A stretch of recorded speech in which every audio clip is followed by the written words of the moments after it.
Super Mario Sunshine, a game that so many of us spent tons of hours playing and countless more completing. But was it really as good as we remember it? Is it a masterpiece? Or are our memories tinted with the rose-colored glasses of nostalgia? Hi, I'm Secret Agent Jacob, and I hope you're ready for a full-length deep dive into the sun-drenched world of Super Mario Sunshine. I'm going to play through the entire game, getting all 88 unique shines. That means I'm not going to bother with the blue coins or the 100 coin shines, as those are a little too time-consuming for a video that's already going to be well over an hour long. But I have gotten them all before. Here's my badge of honor. I'll be looking at what works, what doesn't work, what almost worked, and how it compares with how I remember it. We're here to critically analyze the game beyond nostalgia, an endeavor that I think will be equal parts fun and challenging. One last thing before we get started, a special thanks to all my Patreon and Twitch supporters. This video wouldn't exist without each and every one of you. Alright, let's get started. First, as much as it pains me to say it, this game came out in 2002. That means this game is over 20 years old. Do with that information as you will. Anyway, Sunshine had ridiculously high expectations. After the insane success of Super Mario 64, people were ready for the next 3D Mario platformer. And now that Nintendo's new console, the GameCube, was out, people knew Nintendo was playing with much stronger technology. Imagine what they could do with a 3D Mario game on this new technological powerhouse. I'll tell you what they could do. They could start with a fantastic cinematic.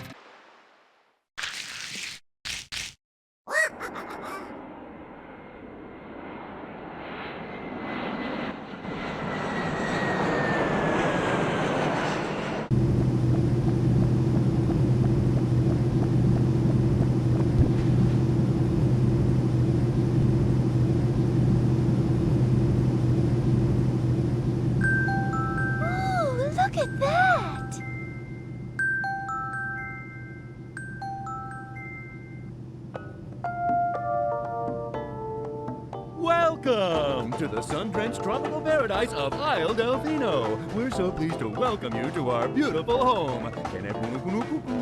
Come enjoy a natural wonderland to which we've added the world's finest resort facilities, a spectacular amusement park, and succulent seafood. All this and more await you on Isle Delfino. Come relax and let us refresh your body and spirit.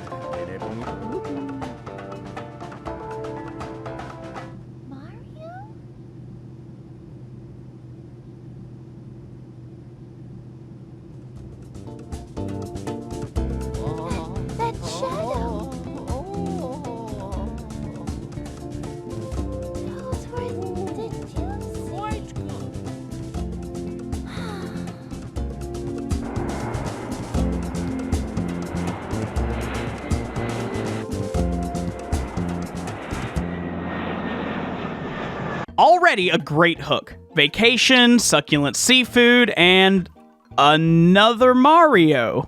Now that I'm sufficiently hungry and ready for vacation, our pilot makes a very sudden stop.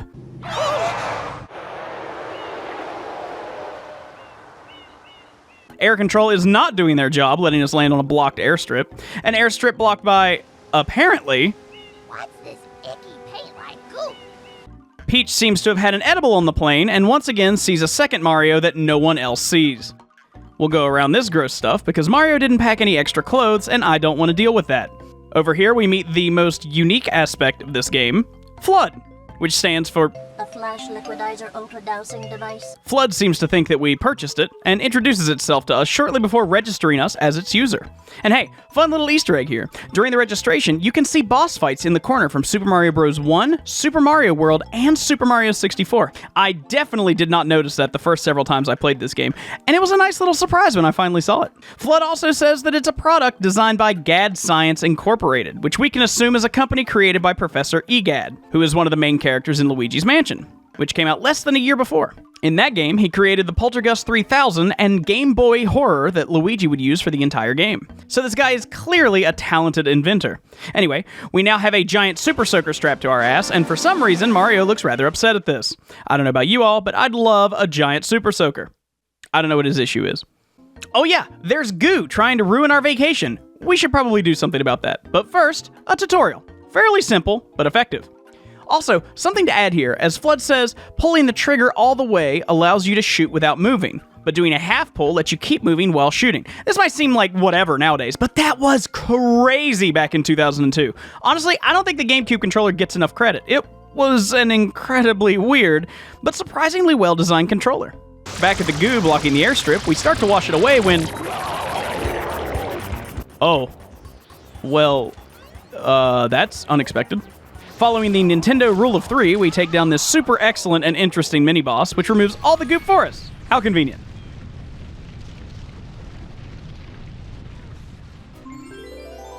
And for our hard work, we are rewarded with a...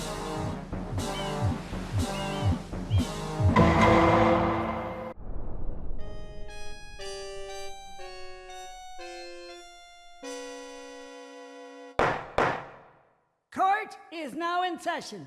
Turns out Peach wasn't the only one that saw that other Mario, as we've now been framed for polluting not just the airstrip, but the entire island. Looks like this other Mario, this Shadow Mario, is behind the goop we had to deal with. Turns out the island is also a lot less sunny than the travel brochure implied. Apparently that's not false advertising though, as it's caused by the shine sprites getting the hell out of Dodge when the graffiti started spreading. So if we want a sunny vacay, we're gonna need to find them and bring them back. Not a bad motivator, for what it's worth. And in a move that would give Von Karma an erection, we are sent straight to prison without any chance to defend ourselves.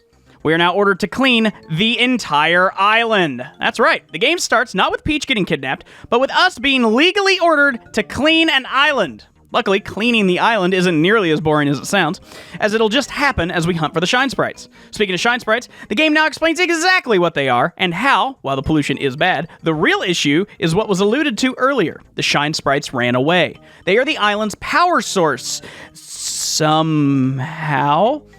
Anyway, we get our first task. Your first job's to get rid of all that ugliness. Also, you may notice the screen looks a little funky here. That's because I'm using a widescreen mod for the game so that it looks nicer. It has a few issues, but it's worth it. And here we have one of the greatest hub themes of all time.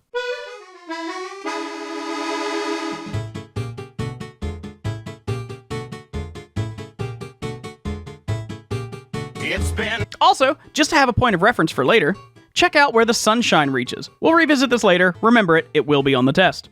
Hi, Peach. Bye, Peach. Well, he was right. We sure couldn't miss it. This goop is everywhere. So we start cleaning and...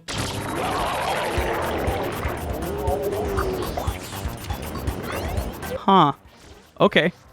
So we fight the exact same mini-boss that is exactly the same as before. Ooh, but it has ads this time. But it still dies in 3 hits, so... Cleaning this up spawns a giant statue, and riding the giant statue is none other than Shadow Mario. You'd think maybe someone would notice this, but no, apparently not. So Shadow Mario's first bit of business is to do what every Mario villain has done since the dawn of time, and kidnap Princess Peach. And everyone just stands there and lets him. This is where the GameCube controller really comes in clutch with the half trigger pull letting us run and shoot at the same time. Without that, this would be a nightmare. So after chasing Shadow Mario for a bit and making him so wet that he drops the princess, we chase him back to the statue from which he spawned, and he...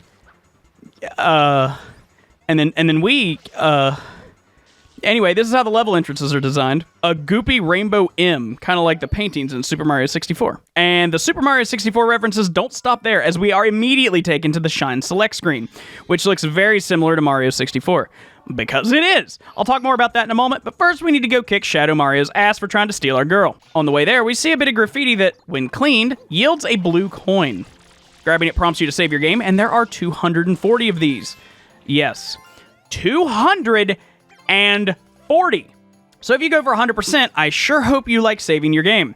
As I mentioned earlier, we will not be getting all of them as this video is plenty long without them. But just so you know, you get 1 shine sprite for every 10 blue coins. So of the 120 shines in the game, literally a fifth of them are locked behind blue coins. Back to hunting Shadow Mario, it looks like we were too slow and he's nowhere to be seen. But I guess we better take care of this goop ball launcher. Oh, good. You again. Is it any different this third time? Nope, not at all. But at least we actually get something this time, our second shine sprite. Also, the flashy stars in the corner are an effect of the widescreen mod, but I kind of like them. Our next shine in this level has us climbing all the way to the top of the windmill. And I think now's a great time to talk about the graphics in this game. They are phenomenal, and in my opinion, they aged incredibly well. Every single world in this game looks absolutely stunning. Bright, vibrant, colorful, everything you would expect from a game taking place on a tropical island. But it's more than that. I mean, just look at Mario from Super Mario 64 compared to Mario from Super Mario Sunshine. It's not just about polygon count or better textures. It's the fluidity of his animations, the expressiveness that the power of the GameCube allowed.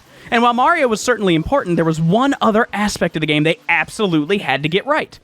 The water. You can't have sun-drenched beaches without the ocean. And let me tell you, they got it right. The reflection, the ripples, the way the sun bounces off of it, it was all groundbreaking 2 decades ago, and I think it still holds up today. I'll talk more about the lighting later, but for now we have another boss to deal with, Petey Piranha. After making it to the top of the windmill, we take a small detour to the bottom of the windmill, much more efficiently than climbing it. And here we have the very first appearance of Petey Piranha in the franchise. He's almost exactly the same fight we've had up to this point, except this time there's the extra steps of filling him up like me at a sushi bar and then gut slamming the poor guy. 3 times, of course. It is a Nintendo game after all. Another shine, another mission opens. And now we finally get to talk about one of the most divisive level types in this game, the floodless levels. Some levels have you go to some cave or entrance or whatever, and then this asswipe actually swoops in and steals FLUDD from you. So now you have this platforming challenge, but without FLUDD. And you either love them or you hate them. They certainly are interesting. I mean, it's a cool concept to make you do these levels without FLUDD. It really is. But the physics engine of the game was very clearly designed with FLUDD in mind. So these sections are, well, they could have been better, that's for sure. But honestly, I still like them. Yeah, I am curious though. Did you like the floodless levels like me, or do you absolutely hate them like most of my friends? Let me know down in the comments. You know what everyone likes in these levels though? You guessed it, the music.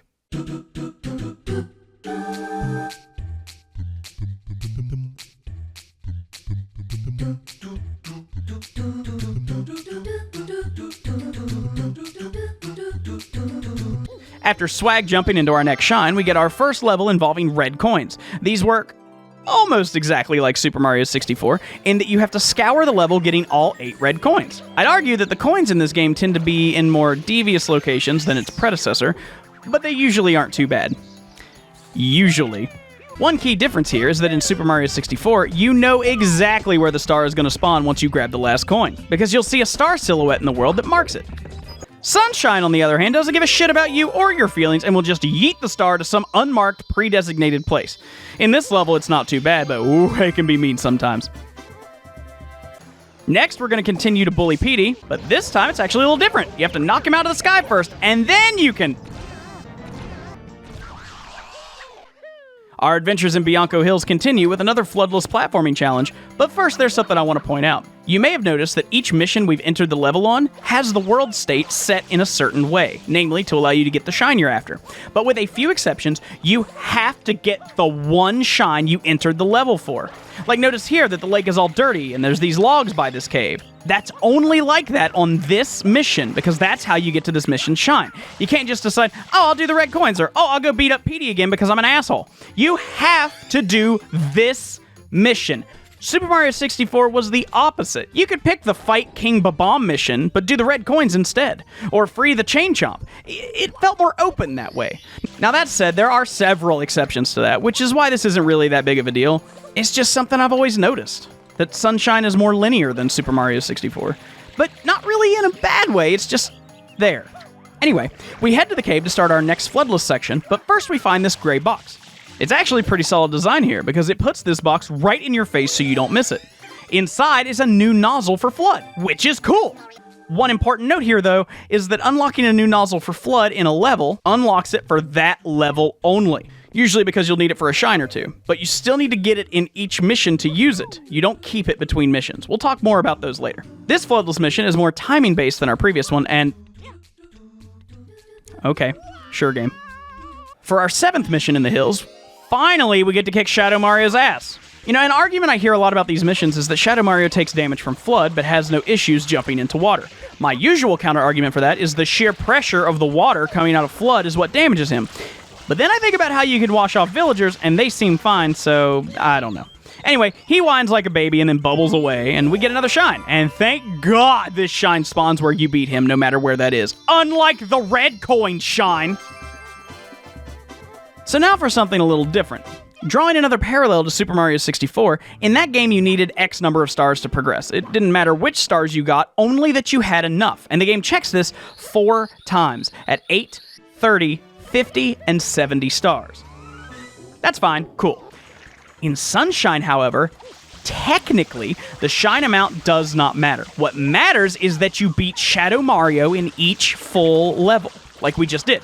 He will always be the 7th mission in a level, so you will always have to do missions 1 through 6 in every level in order to get to the final boss. Now, while I don't necessarily mind this, it does kill some of the freeformness that I was hoping to have. You know, skip a shine if I didn't really want to do it and get extra shines from a later level. But no, the game absolutely railroads you into having to get certain shines. But don't think that you're done with a level just because you beat Shadow Mario. No, there's an 8th mission.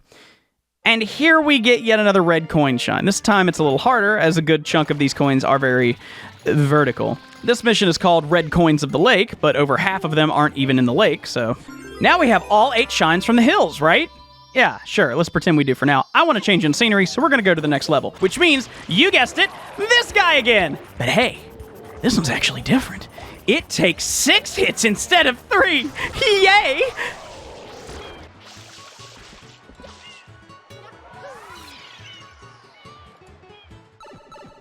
Now we've made it to Rico Harbor, which has a yellow submarine in the distance that I will be ignoring completely.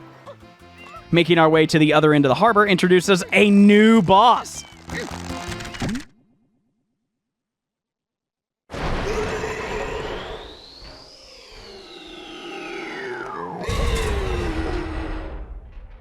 Finally, new mechanics. The goal here is to spray him in the face to prompt an attack, crush his tentacles, violently rip them off until he has no limbs left, and then violently boop the snoot. Jesus, Nintendo. And in a plot twist that no one saw coming, he has a Phase 2. That is exactly like Phase 1. Except now I'm going to show you how I fight the blooper.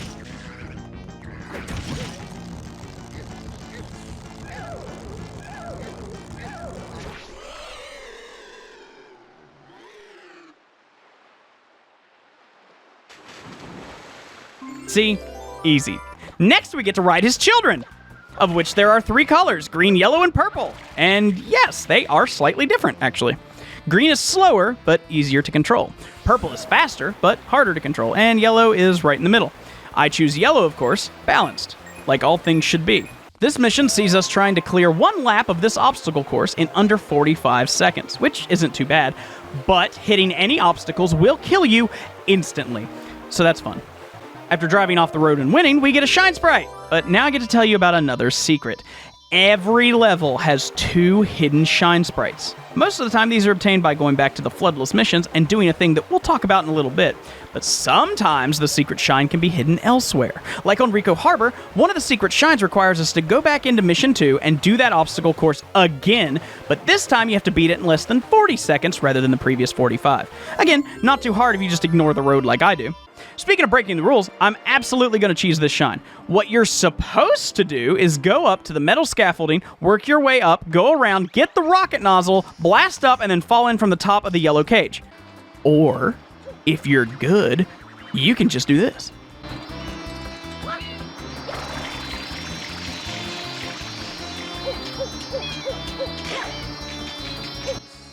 But Jacob, that's cheating. Well, then why did they put an entrance on the bottom, huh? Anyway, Mission 4 is yet another Floodless mission, and this one actually makes an appearance in Super Mario Galaxy 2. And it's a doozy.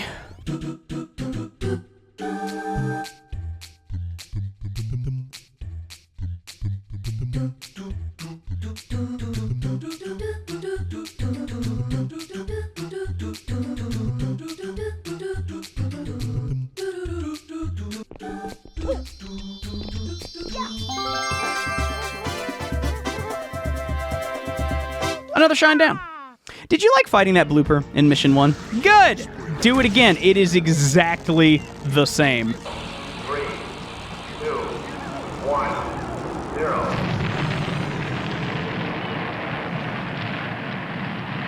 It's been a while since we had a red coin challenge, so let's spice it up with a timer. You know, the shine isn't too bad. The level's designed really well with the regular coins creating a path for you to follow that leads to the red coins. But the issue here is getting the shine itself. You can't get off the blooper. And if you collide with anything, you're dead. That includes the dock in which the shine spawned on. So if you mistime your jump, you just die instantly, mere inches from the shine, and have to do the entire level again. I have done this more times than I care to admit, but not today. Today I got it first try. I feel like this level went by pretty fast, because we're already on to chasing Shadow Mario, and it's even easier than the first time. You can kind of just get him stuck. Well.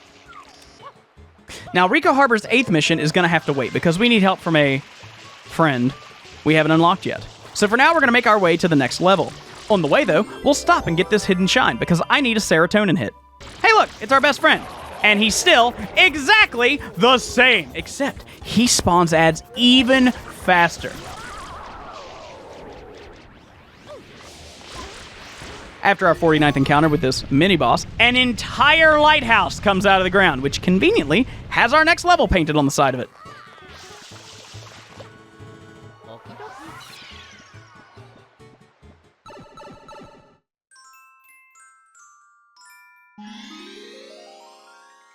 Welcome to Gelato Beach, our first actual beach level, and it is beautiful.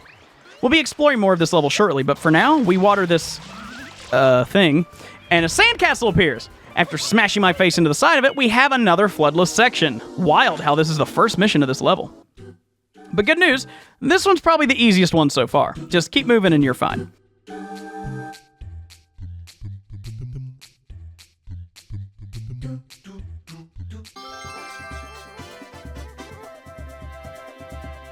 Mission 2 has us bullying the local wildlife again by realigning these mirrors.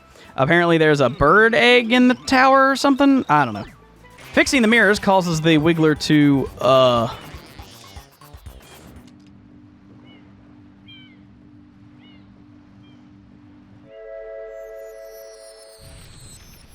fall apart? Man, what a mood. Our next mission here brings Wiggler back, except now he's super pissed that we tried to light him on fire, which is understandable. The goal here is to use sand dunes to knock him over, and then hit his weak point for massive damage. Which of course means 3 times. Doing so causes him to turn to sand, of which the implications are horrifying. Another shine for us though, so it's worth it. Before we move on, however, now's a great time to talk about this game's sound design, which is fantastic. You can tell that thought was really put into the music for each level in regards to making the music match the environments. Like, Gelato Beach here has a very different visual and auditory feel than, say, Rico Harbor.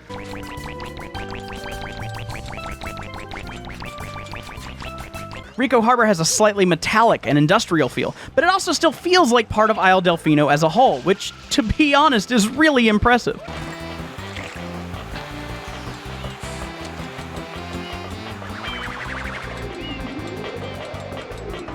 The water's sound design is great too, both in and out of the water, especially in places like Noki Bay, which we'll get to soon.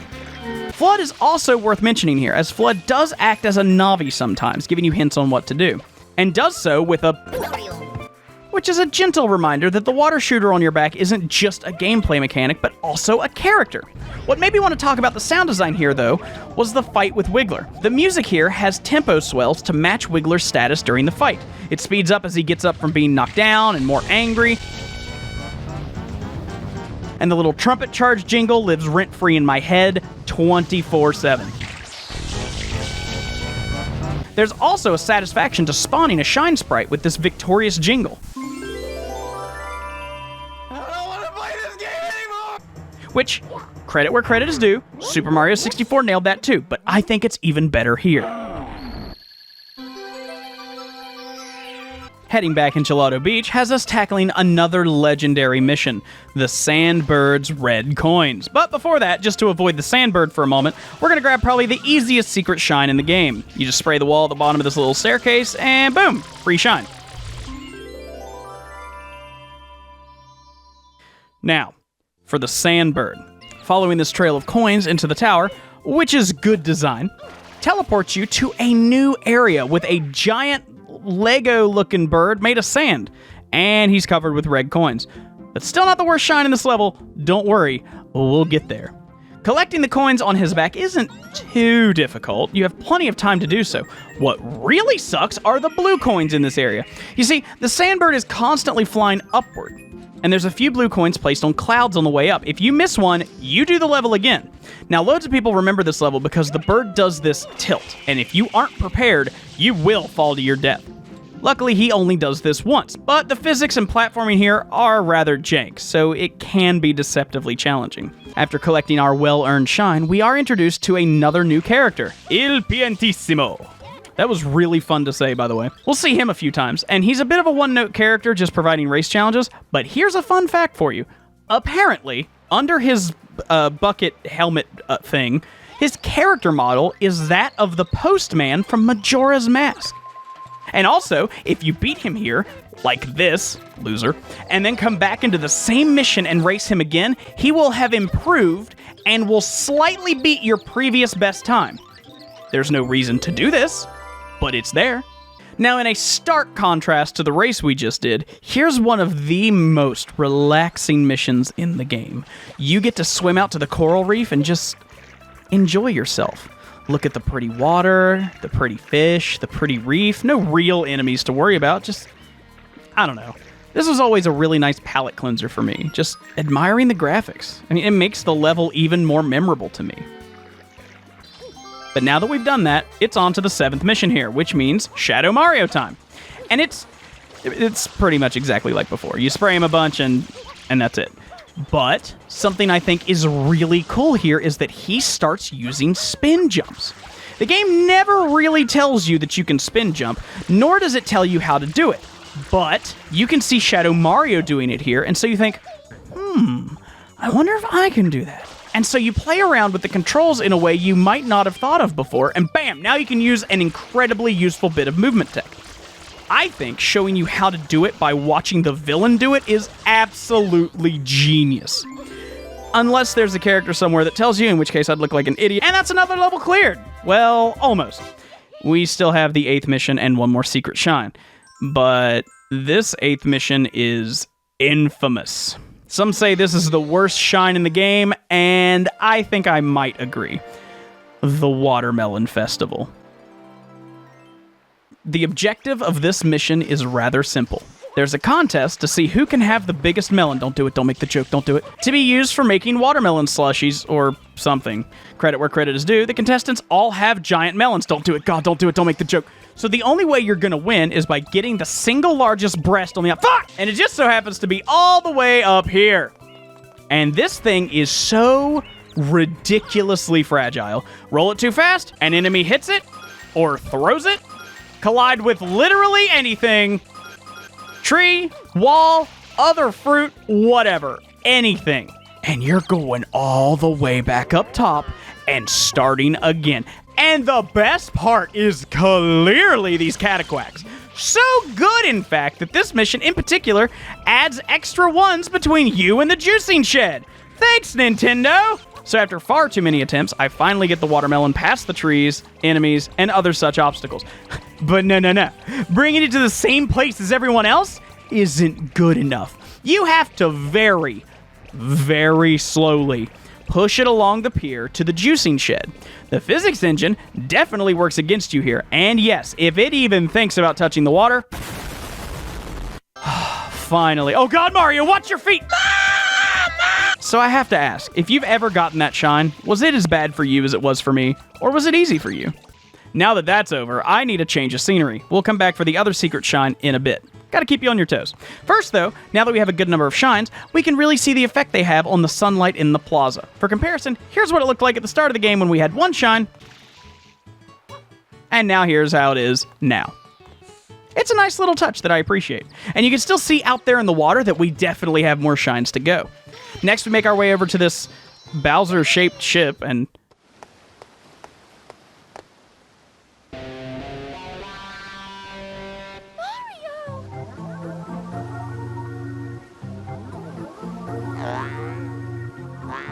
Oh, now I see why the princess isn't trying very hard to escape.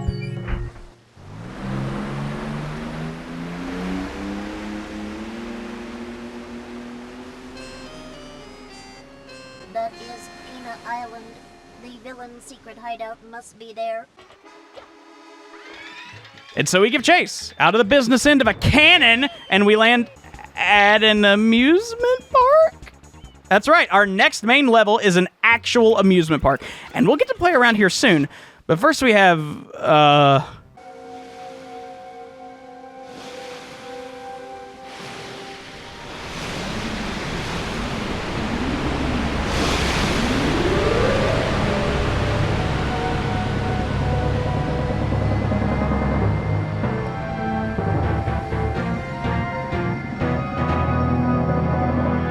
What happened? Did the perpetrator get away?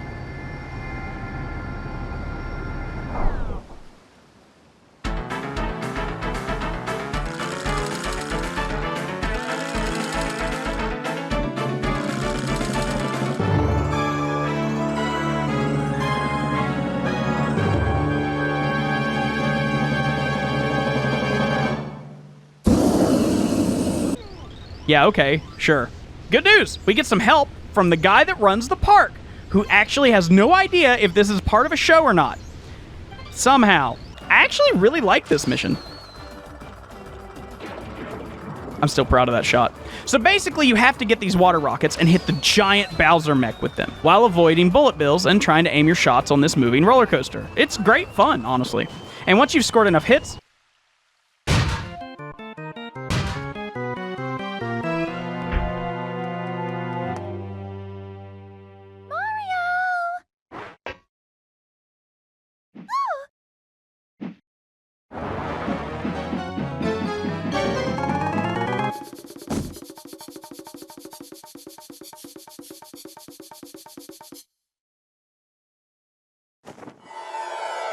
Leave my mama alone, you bad man. I won't let you take Mama Peach away. Mama? Mama Peach? I'm your mama? Yeah, Papa told me all about it. He told me my mama got kidnapped by a bad man named Mario. So you're Bowser's son? So I came here to rescue her. So the graffiti, that was you? This is my magic brush. When I draw with this, all my wishes come true. A strange old man in a white coat gave it to me. A strange old man in a white coat? But why would you pretend to be Mario? Papa told me everything. He said, Mario's a bully. He never fights fair. he said, Junior, you gotta try to outsmart Mario. so I tried to get Mario sent to prison. But they didn't lock him up, and now he came to steal Mama Peach again. You pest, stop following us.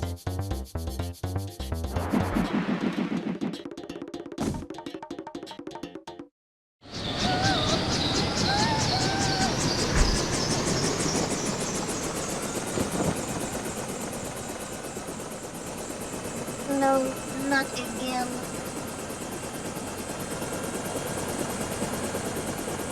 It appears to be heading toward Corona Mountain. okay, so there's a lot to unpack here. First of all, gasp, Shadow Mario is actually Bowser Jr. I am shocked, flabbergasted. Second, what is this comment? Mama? Mama Peach? I'm your mama? She acts like she's not sure. Like, yeah, I could maybe see that. Bitch, there is no way you would have forgotten procreating with a giant spiky turtle, nor would you have forgotten pushing out this little shithead. Still not refuting it. Third thing, a strange old man in a white coat. So, Professor Egad. Okay, but why? Why did he give that brush to Bowser Jr.? Whatever, my head hurts. Bowser Jr. may have gotten away, but at least we got a shine out of it. Now we can head back to the amusement park and have some fun. Oh, the front door's locked. Never mind. Let's beat up more wildlife in the meantime. Actually, now's probably the best time to talk about the 100 coin shines, and why I'm not getting them. Each regular level has a 100 coin shine, just like Super Mario 64. There are two key differences, however, that make the 100 coin shines in this game really unfun to get. One, since the missions individually have their own quote-unquote version of the map, what this means is that some of the missions have 100 or more coins in them, while others don't. This means if you decide to pick the wrong mission backdrop to try to get the coins on, you just can't. and the game doesn't bother telling you if there is enough or not. Honestly, it's some really bad design. The second key difference between Super Mario 64's 100 coin shines and the ones here is that in Super Mario 64, whenever you get your 100th coin, bam, the star appears and you grab it. And then you continue on with getting the star that you entered the level for.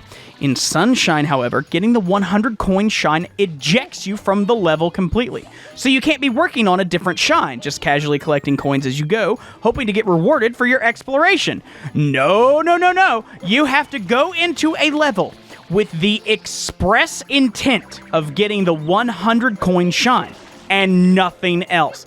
I know it's a relatively minor thing, but it really irks me. Luckily, unlike the base shines in each level, these are absolutely not required unless you're going for 100%. So the average player can ignore them with no consequence. I brought that up here because this is one of the easiest 100 coin shines in the game. The dude in the back there will keep firing at you forever, and you just spray them for free coins. So getting 100 coins, while not very interesting or fun, is super easy to do here. Other levels make it one of the most boring things on the planet, with there only sometimes barely being enough coins. Anyway, long story short, Super Mario 64 did it much better, and this was a major step back in level design. But moving on. Reaching the other side of the beach, we throw his bombs back at him until he runs away, which gives us, what else? A floodless level.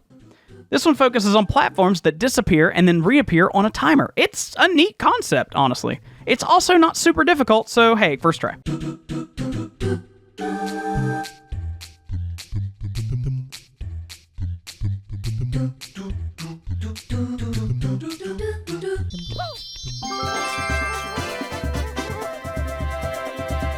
Now we can finally head to the amusement park. I love this shot showing you the different rides in the park. It's so nostalgic to me, you know? It's got swinging pirate boats and a shell thing and a merry-go-round and a big pull. And I'll tell you what else it's got. 8 red coins, which are much more challenging to get than they first appear, especially when the game clips you through the floor. Anyway, another shine down, and back in sees the front door locked again. And for our next shine, we have to help some sunflowers by once again bullying the local wildlife. Are you noticing a trend here? Dealing with the last, whatever these things are, sees the mama sunflower yield a shine. Before heading back into the park, however, it appears that Shadow Mario has stolen a Yoshi egg from somewhere, so let's fix that. Just like the other encounters with Shadow Mario in the plaza, we get him wet, he drops the goods. Yoshi in this game will always require a fruit, and upon bringing the correct fruit, Yoshi assimilates the fruit and hatches. Yoshi can do some cool things in this game, like eat fruit, which is what opens the next level down this red pipe. But we have other things to do first, so we'll come back to that. Yoshi can also spray juice, which can dissolve the orange goopy stuff that occasionally blocks things. Yoshi is also incredibly water-soluble, which means yes, landing in water with Yoshi is bad. Unlike the nozzles, unlocking Yoshi in the plaza unlocks him everywhere. So we could go back to Rico Harbor for that 8th shine now if we wanted to, but I don't. So back to the amusement park.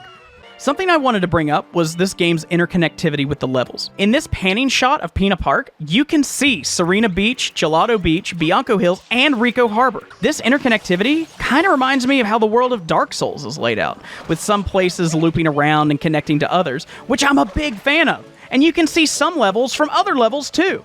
But one thing that you will always be able to see, no matter what level you're on, is Corona Mountain, which is some very subtle foreshadowing, and I honestly love it. I think it's really cool to put such an integral part of the game in your face in such a subtle way. Like, it's honestly kind of mind-blowing, because like the first few times I played this game, I never noticed that, and then once I did, it's just a presence that's always there, and I just love it. It's really cool.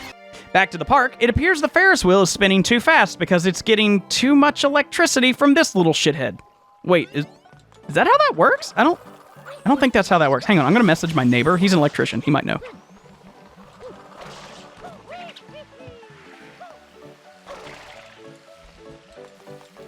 Oh. Anyway, it's there, so we have to beat it up. This is actually a really challenging platform section that involves hanging, flipping platforms 90 degrees, yeeting enemies by being on the correct side of the graded walls. Great stuff. Or you can just, you know.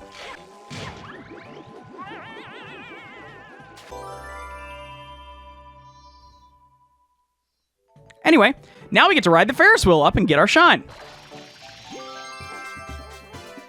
Next, we finally get to use Yoshi. We see the merry-go-round has a missing orange Yoshi. So I guess we need to take a real, live orange Yoshi and put him there as a replacement.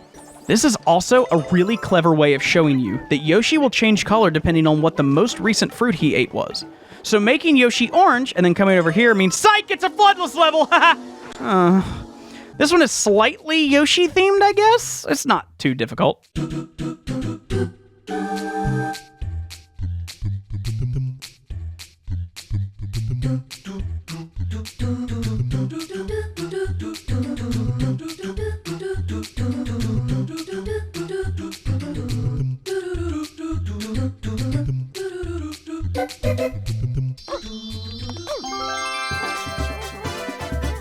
You already know what's next. It's Mission 7, so it's Shadow Mario time. Not really anything to talk about here. The 8th mission sees us getting back on the roller coaster. This time to pop balloons. You have 3 laps to pop them all or you die of embarrassment, I guess. I don't know. Another one I really like. Upon returning to the plaza, it would appear Shadow Mario has once again stolen something. This time, a turbo nozzle, which we've seen in other levels, but now we have it in the plaza. And there's definitely a few things we can do with it here. First, we can break in here to access a secret level that challenges your use of the turbo nozzle. I personally think this level is great fun. Short, but sweet.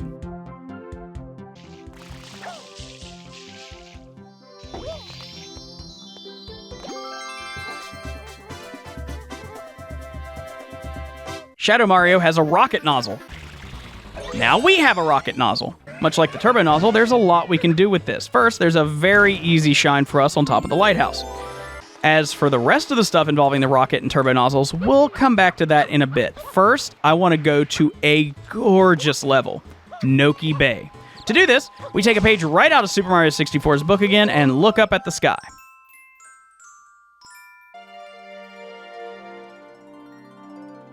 You'll notice the water here is a very pretty purple. Well, it's toxic, so don't touch it. Our first mission here asks us to climb up the cliff wall, and that introduces a really neat mechanic. Cleaning certain parts of the wall will cause it to protrude, creating platforms.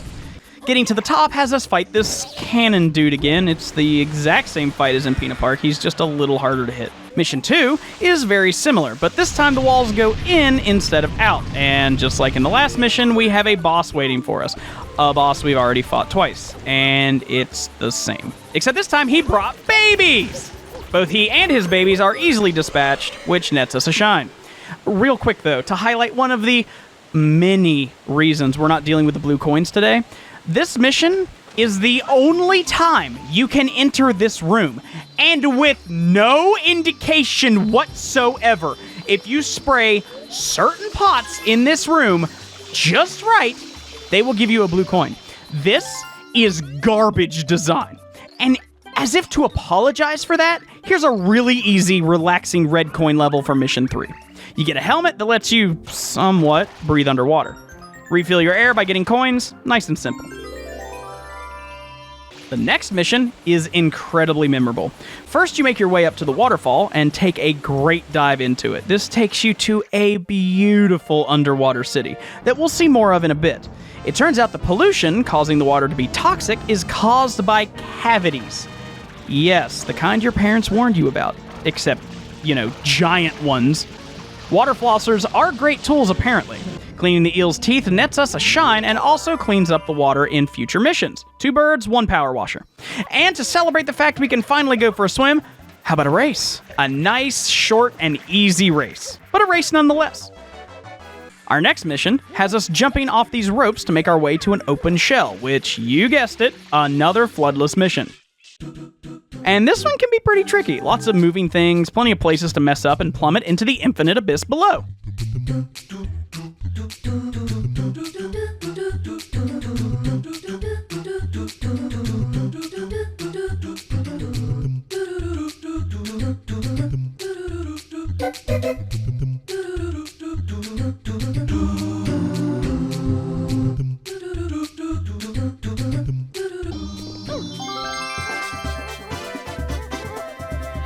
After getting our very well-earned shine, it's time for Mission 7. Wow, what a unique and interesting shine.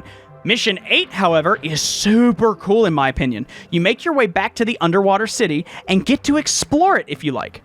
No giant eel, no timer, and plenty of coins, so that you don't have to worry about your health. You get to see the Nokis just living their best lives. Oh god, no, get off, oh god! The shine down here is for getting these red coins that make up a coin fish, which is relatively easy. You know, I think now's a great time to grab some secret shines. In fact, Noki Bay has one that is super easy. If you make your way over to these ruins and move to the left side, you can get yeeted to the top somehow.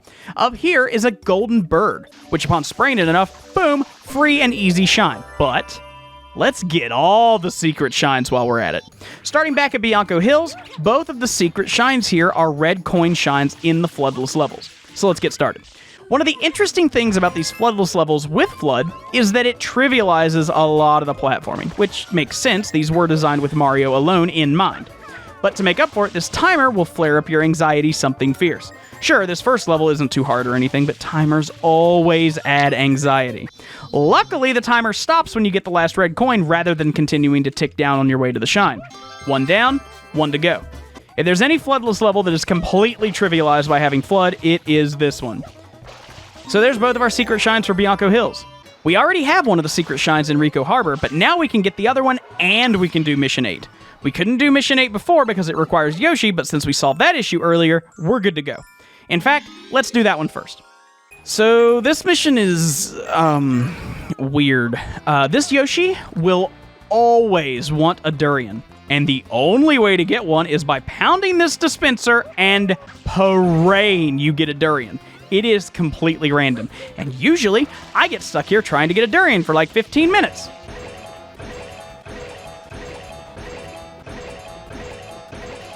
Yep, that happened again. So anyway, two things about durians. One, I had no idea what a durian was when I played this game for the first time. And two, they are spiky. So much so that Mario will not pick it up and will instead yeet the durian. Anyway, after feeding our pet Deanosaur, our goal is to get Yoshi over to these metal towers to get rid of some of that orange goop. We'll get over there and climb by spraying enemies with Yoshi's goop. This turns them into temporary platforms. What's neat about this is that the type of platform that it creates is completely dependent on what color Yoshi is. Purple Yoshi makes platforms that float horizontally. Pink Yoshi makes platforms that float vertically, and orange Yoshi makes platforms that don't move at all. The game never actually explains this, and in a bit of good game design, you don't really need to know. That's because this is the only time you need to use Yoshi to make platforms out of enemies, and you absolutely need them to be the horizontally floating ones. But this Yoshi always wants a durian, and a durian will always yield a purple Yoshi. So you can just go for it, and you'll always start at default with the right Yoshi. It's smart, honestly. So we make our way over to the towers, get to the top, and get our shine. Now we just need to get to the final secret shine in Rico Harbor, and we're done here. And another red coin timed floodless level, as you would expect, which is much easier with FLUDD, even with the timer. And that's it for Rico Harbor. Our next stop is Gelato Beach, which, since we got the staircase wall shine, all we need to do is the red coin floodless mission. This one was easy without FLUDD, so this doesn't pose much of a challenge. To take a little side break from the in-level secret shines, we'll grab a few plaza secret shines. First, over here, we have a quick little woodblock slide thing, and it's pretty fun, if short. Next, we have a weird little shine. If you go to this guy and pay him $1, he'll yeet the shit out of you. Easy free shine. Well, easy dollar shine. Next, if we head over to the park cannon, we can see there's a green pipe out on a ledge. Using our rocket nozzle, we can easily get there. This takes us to a strange, grassy garden box thing. And this is actually a red coin shine. Some of them are hidden well in the grass, but there are also spots where you can plummet to your death. One you get by spraying a red bird, one you get by putting out the flames on this Pianta. Oh, I guess we should talk about the inhabitants of this game, huh?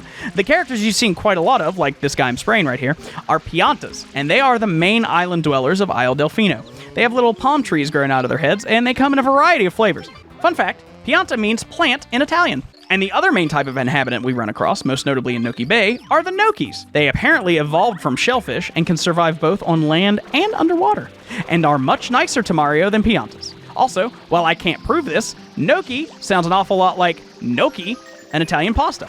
This game has a lot of Italian themes, so it would certainly make sense. I mean, even Mario says when he dies sometimes, which might be one of the only times his Italian roots were shown. If you can think of other examples of Mario being Italian, please let me know.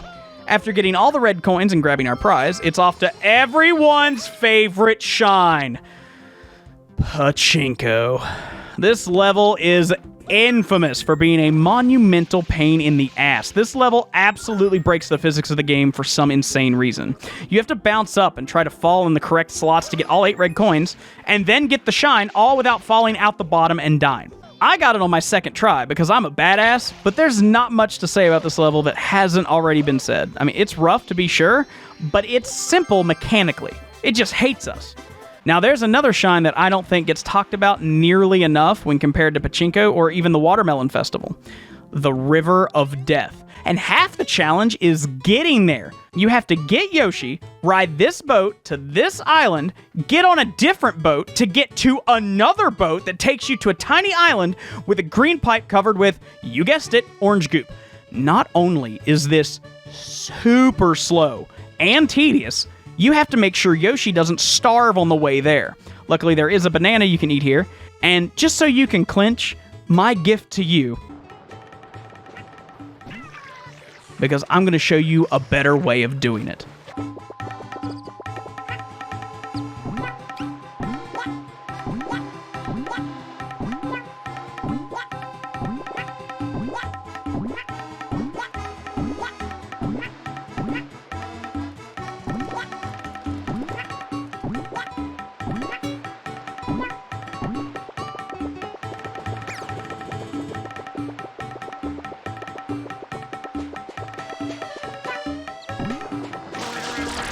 See? Easy.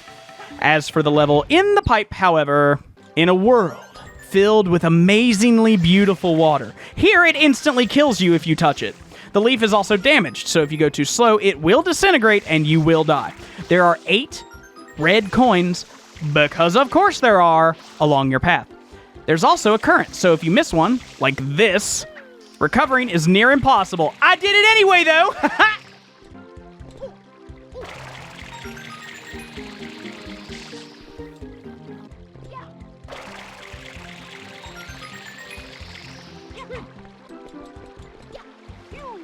First try! This is harder than it looks, I promise. Now for an easy shine. See? Easy. You want another easy one? Okay, there's a golden bird on that island we were just on. See? Easy. You want another easy one? Spray the bell. Easy. Want another easy one? Spray the other bell. Another! Break the boxes! Another! Break the boxes again! Okay, that's enough easy for now. On to the next level. I need to change the scenery. Welcome to Serena Beach. This is one of those levels where you either love it or you hate it. The first shine of this level pits you against a giant silhouette of a manta ray. As you deal damage to it, it splits into smaller manta rays that also split into smaller manta rays, which also split into smaller manta rays, which also split. This shine is made much easier if you use the shotgun technique with FLUDD. It covers a great area and is excellent for clearing a small area very quickly, or hitting a bunch of enemies, like tiny manta rays, all at once. The main downside is that it drains your water very quickly. I actually really like the trails of goop that the tiny manta rays leave behind. It looks like cool abstract art. Anyway, destroying all the manta rays raises the hotel out of the ground and we get our shine. The next shine is rather simple. We enter the hotel and we use these pink boos to climb up to a psychedelic boo statue that takes us to yet another floodless level with more sand. This might be one of the only spots in the game that wants you to use enemies as an aspect of platforming, and I really wish there was more of that. Also, I love the little tippy taps that Mario makes.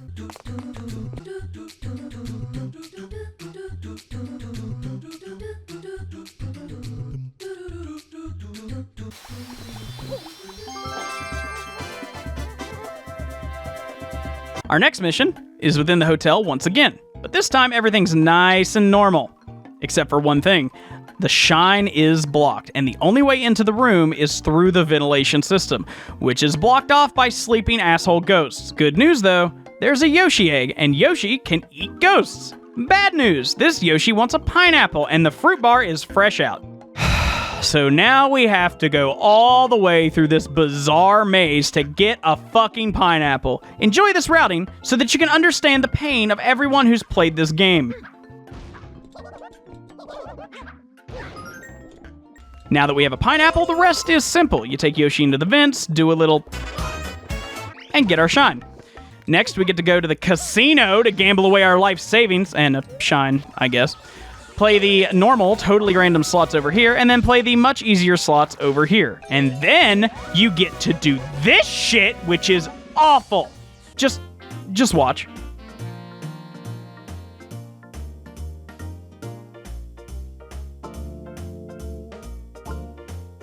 Anyway, after that, you think you'd have earned a shine, but no! Floodless level for you.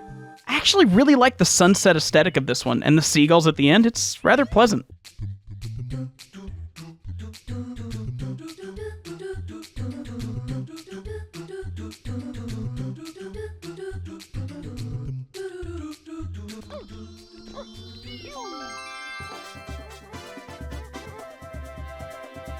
So it's back to the casino for our next shine. It's gonna be a little different this time though, as we have a secret elevator that leads to a boss fight. A boss fight that is totally different from all other fights in the game so far. That's exciting! Hitting the purple slots causes that wheel to stop spinning, which will help in a moment. Say hi to King Boo. I want to play a game. And spraying him spins the slots. Ideally, you want this result, as it spawns fruit. The trick to this fight is throwing a hot pepper into his tongue, and then throwing another fruit at him to deal damage. You have to hit his tongue with the pepper though, as any other part of his body causes the pepper to just disappear. The irritating part of this fight is that the slots are totally random. So if you're super unlucky, you could be here for a while trying to land on fruit. I once had this fight last nearly half an hour. It was rather unpleasant. After the rule of 3 applies, we get our shine. The next mission at the beach is rather quick. There's goo everywhere again, and we need to get rid of about 95% of it before the timer hits 0. Using the shotgun attack makes this rather easy.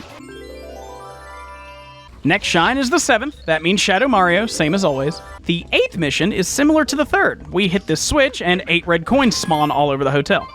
You have 5 minutes to find them all, and some of them are in absolutely brutal places. The timer constantly going with the music keeping you on edge. It's intense. And that's our final regular shine. But of course, we still have 2 secret shines, and they're both the floodless missions with red coins, so that means 1 easy one, and then, oh, we have to do this again! Whew, that was close. Before we go on, I did forget a few secret shines, so let's go grab those. First, it's back to Noki Bay for the floodless red coins. This one is much easier with FLUDD, of course. Some of the red coins on this one are kinda mean, but overall it's not too bad. The other secret shine in Noki Bay was spraying the golden bird, which we already did. So now we'll head back to Pinna Park, which, like Serena Beach, the 2 secret shines are floodless red coins. Nothing too difficult though. And we get to abandon Yoshi again at the merry-go-round, so there's that too. I feel now might be a good opportunity to talk about why we aren't doing the blue coins, their inherently flawed design, and why everyone seems to hate them. First, there is just so damn many. 240 of them. That is insane. 30 per standard level, 20 in the plaza, and 10 in Corona Mountain. And don't even get me started on the plaza coins. Yeah, there's 20, sure, but there's actually only 19. The 20th one is out at the airstrip where the game started, and you can only get it on a return trip, which you can only do once you've unlocked Corona Mountain. As you might expect, there is 0 indication of this.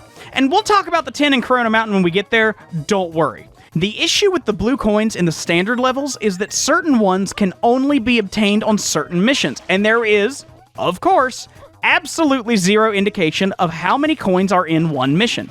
And as with Noki Bay after the blooper, some of the coins are in absolutely player antagonistic places. Places with absolutely no indication that there's a secret in at all. Some of the coins are part of graffiti pairs, and while some of them are fairly easy, some of the pairs require pinpoint precision to get. The difficulty curve is obscene with some of the coins, but there's no consistency to it. And the fact that there are 240 of them means that of the 120 shines in the game, 24 of them are locked behind the blue coins. That's literally a fifth of the shines in the game. I know I mentioned that earlier, but it's literally a fifth of the shines in the game. They just feel like they're there instead of a couple more full-length levels. And I think we'd all prefer a level or two more rather than all these damn blue coins.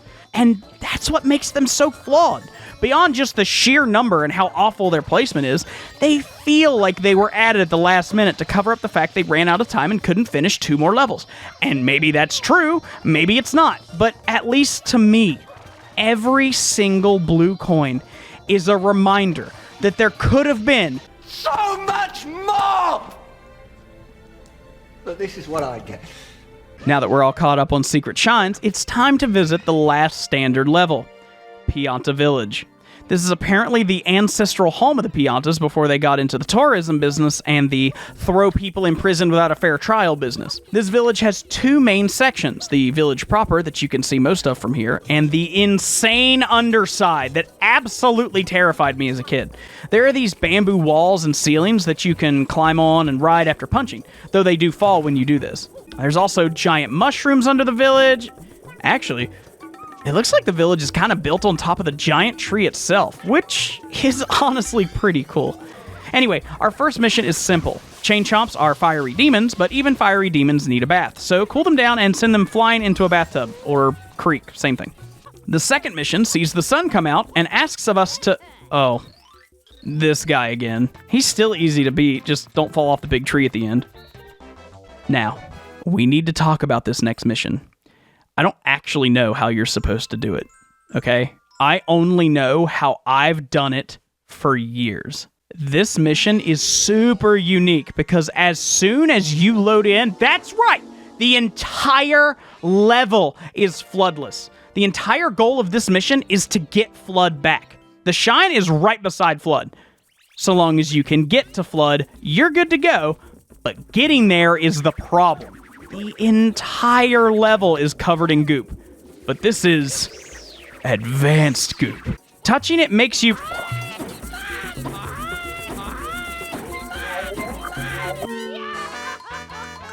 So, don't do that. Here's how I do this level. And again, I don't actually know if this is how you're supposed to do it. This is just how I've done it for years and years and years. And there we go. Stressful, but interesting. We give this man a bath, and we get our very well-deserved shine.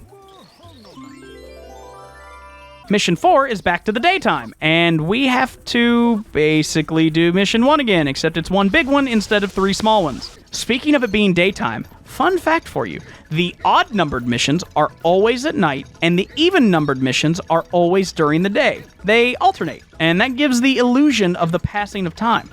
And I really like that, actually. We get big old Bob here, nice and clean, and take home our next shine. As for the next mission, it's finally time. Time for our final floodless level. But first, getting there. There's a Yoshi egg here, and to get the fruit at once, which is random, you need to come to this really unappreciated fruit tree. It has every fruit you'd want, except for the hot pepper. So get what Yoshi wants, bring it back, boom, Yoshi. And now we can jump across the mushroom in the underside of the village. Taking it nice and slow, we see our orange goo-covered target. Clean it up, jump in the hole, and... Oh, God. Not the Chucksters! These are some, unique Piantas called Chucksters. I call them assholes. So, how these guys work is that when you talk to them, you are locked in place. And you are about to be yeeted at an angle exactly with how you are now facing them. Like so. If your angling isn't perfect, you will miss the platform, or the momentum of the throw will cause you to... So, it's a tight mission. But as you may have just noticed, that death I showed you had FLUDD on my back. That's because with the regular shine, I got it first try. I know. Hold your applause. So surviving the Yeet Gauntlet gets us our last regular floodless shine. Still the secret one to go, sure, but we've come a long way. Let me have this. And then, as if to give us a slight break, the next mission is rather simple. The mayor says, hey, save our villagers, but do it quickly or I'll kill you. Better do what the man says and get to work. Power washing his family and friends, which is pretty easy to be honest. Save the village, get a shine. And now, for those of you that have been keeping track, it's now time for the 7th mission. And of course, you know what that means. Shadow Mario for the final time. And this time, he's actually a little more threatening. He's got Taco Bell shits, leaving a trail of burning lava behind him as he runs. Which sounds like a cool change of pace for these encounters, but seeing as you're constantly spraying water at him, it isn't really effective. Hell, nature does more damage to me during this mission. But that's it. We did it. And now that we've beaten this dipshit in every standard level, he floods the plaza. And so we give chase into... Welcome to Corona Mountain. This is the final, very short area of the game that has the final boss and some particularly nasty blue coins, but we aren't quite ready for this. There's still a few shines to get. Leaving Corona Mountain has no penalty, and in fact, the plaza is back to normal somehow. Anyway, one key thing that changed in the plaza after the flooding is there's now a boatman that will take you back to the airstrip for 10 coins. This place has a red coin shine, which is why we're here. But you can also see this plaza has a ton of regular coins, and in fact is considered to be part of Delfino Plaza, rather than its own location, as I mentioned to do with the blue coins earlier. Which means the 100 coin shine for the plaza is super easy. In fact, I accidentally spawned it here while I'm getting red coins. I'm not getting it though. You know, for consistency. 111 coins with 11 lives. You know, I didn't plan that, but I really wish I had. Now, we certainly can't forget Mission 8 in Pianta Village, but first, the final plaza shine. Just clean the giant shine sprite statue and it is yours. And then it's on to Mission 8, which is a red coin shine, which we'll talk about more in a moment. But first, we use this rocket nozzle to climb to the top of this tree, where we find an easy, if well-hidden, secret shine. Standing on the shine platform and spraying the sun is all you have to do. Now for the red coins. This mission is treacherous. The coins are hidden really well and some in very dangerous places. Under all these boxes, in this pool of water, way back here under this beehive, and yes, the bees can mess you up and make you fall there if you aren't careful.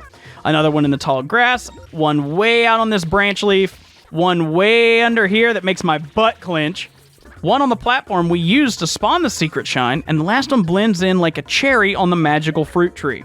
Getting them all spawns the shine way the fuck over there. And getting there gives me heart palpitations.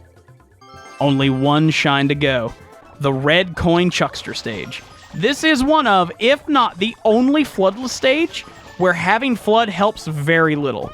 The chucksters can still ruin your entire day if you aren't angled just right, as FLUDD cannot correct that. You're too busy flailing to use FLUDD, apparently. Whew, the end of this game sure is stressful. But that's it. We did it. Let's do the math to be sure. We have 87, and each stage plus the plaza has a 100 coin star we aren't bothering with. That adds 8, making 95. Unlike the Superstar from Super Mario 64, you know, the star you get from beating Bowser for the 3rd time, the Super Shine you get from beating Bowser here does count toward your total. So, beating the final boss adds 1. That makes 96. 240 blue coins yielding 24 shines makes 120. That's it. The math is clear. It's time to beat this game. We're off to Corona Mountain. This level makes me appreciate my air conditioner. We are immediately greeted by a very dangerous platforming section that ignores your invincibility frames. Don't know what that means? Let me show you. Let me slow that down.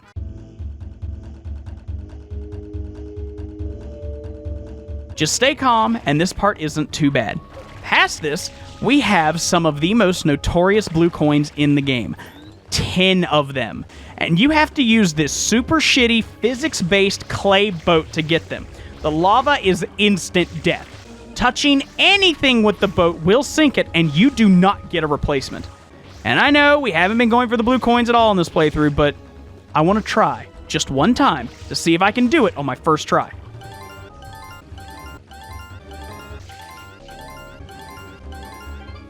And the answer, my friends, is yes. Yes, I can. Slowly and methodically, but yes. All 10. Now I'm fired up to whoop Bowser's ass. Grabbing the rocket nozzle on the middle platform here has the camera draw your attention upward, which is once again great design. Blasting up and landing on the clouds is surprisingly exhilarating, and eventually we make it to the top. and you already know what awaits us. The water's great, hey, Junior? Sure is, Papa. Come on in, Mama Peach. I think not. Mario! You again? Don't you ever give up? Mario! How dare you disturb my family vacation? Bowser's roar is great here. And so begins a very strange final boss. Around this gross green hot tub thing are 5 protruding platforms with the Comet logo on them. As you might expect, you have to launch up into the air and then slam down on them. All the while, Bowser Jr. shoots bullet bills at you, and Bowser Sr. tries to roast you alive. As he does. Honestly, the biggest threat is the platforms that fall away after you start breaking everything. One wrong move and down you go. Instant death. Speaking of breaking everything, as we continue breaking this tub, FLUDD seems to have suffered some damage. Not really sure how, since we've been slamming our ass down the whole game, but okay. Hitting the final Comet mark unceremoniously dumps the Bowsers out of their weird soup bowl. Peach breaks every known laws of physics. Mario somehow survives this, and FLUDD somehow doesn't. Mario starts to mourn the loss of his friend when Peach interrupts him, probably because she's jealous that Mario finally had someone that could actually spray. The giant Super Shine sprite returns, everyone starts celebrating, and Bowser has to explain the birds and the bees to his son. And here's FLUDD, completely fine less than 35 seconds later because I don't know how or why, but we did it! Credits! Whew. What a journey. 88 unique shines across a big hub and 7 full levels. Some easy, some hard, but almost all fun. And really, that's what matters. And sure, there's probably still some of the rose tint lingering in my eyes after that playthrough, and maybe there is for you too. But after going back through it for this video and really thinking about the design choices, the music, the graphics, the environments, everything, I've come to an interesting conclusion. This game is so close. So close to being one of the best Mario games ever created. There is something just so memorable about the music, the sunny beaches, the gimmicking platforming, the awful blue coins. And that's what makes this so hard. It is a mixed bag of emotions for me. It truly, truly has its moments of brilliance. But for every moment of brilliance, there's a weird quirk or flaw that holds it back. But really, isn't that what makes a game memorable? The highs as much as the lows, and then everything in between. So after all that, the question still remains, is it a masterpiece? Or is the enjoyment here just a product of nostalgia? You know, maybe it's a little of both. I mean, games and our expectations of them evolve with the times. They are a reflection of the time when they were made, which was well over 20 years ago. And sure, while I can sit here and try to critically analyze every single pixel of the game, what matters most is the experience we all have, the memories, the emotions, the whole package. But I came here to do a job, and I'm gonna do it. I have to ask and then answer the big question. The question that made you click on the video.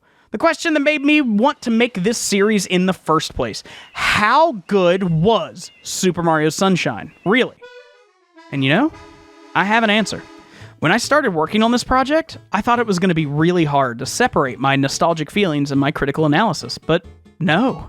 Not only was it pretty easy for me to compartmentalize it, I actually really enjoyed looking at a game in a different way than I normally would.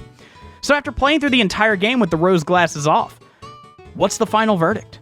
Well, Super Mario Sunshine in its essence is a blend of innovation, challenge, and nostalgia. It's absolutely not perfect, and maybe that's why we remember it so fondly. It really was Super Mario 64 2. They could have just made another game just like its predecessor, but they didn't. Sure, the mission formats and the get 120 things are the same, but Sunshine had the audacity to be different. It said, okay, we know people want Super Mario 64 2, but what if we broke that mold a little bit? And because of that admittedly brave choice, we got a weird vacation game that, despite its flaws, is remembered by millions of people. Super Mario Sunshine gets a 9.25 out of 10. Thank you so much for joining me on this self-indulgent trip down memory lane. I hope you had a great time listening to me run my mouth for nearly an hour and a half. And if you enjoyed this analysis, and maybe want to see more of these, make sure to not only like and subscribe, but share it with your friends. I know like every content creator says that, but it really does help. And if you'd like to have a more direct way of supporting this series, or any of the other ones that we do, consider pledging on Patreon. Speaking of, another shout out to all of my Patreon supporters. I could not have made this without you. And hey, if you have an idea for another game that you think deserves a deep dive like Sunshine, let me know down in the comments. Maybe we'll make some more of these. Until then, keep gaming, and we'll see you next time.